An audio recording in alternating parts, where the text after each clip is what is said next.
It is very common for employees to come across productivity-enhancing extensions. Promising smarter workflows and requiring only minimal permissions, the browser extension feels harmless. With no reason to suspect otherwise, they install it and resume their routine, unaware of the sinister activities happening in the background. The extension silently activates their Google groups, extracting contact information before infiltrating their Gmail account. Within hours, their colleagues receive a seemingly urgent email from them, urging an important system update. Attached is a link to a mega.nz file hosting a malicious.exe file, carefully crafted by the attacker to spread chaos. Behind the scenes, the extension was only using tab permissions to scrape DOM elements and scripting to send the email out using the employee's Gmail account.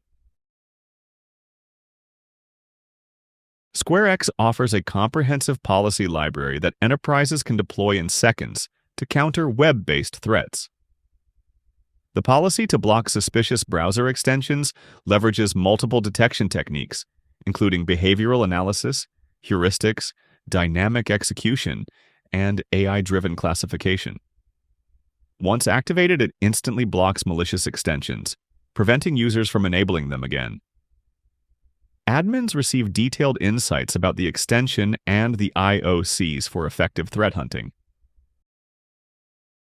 SquareX protects enterprises from hundreds of web attacks, including sophisticated browser extension-based threats. Visit sqrx.com to explore more demos.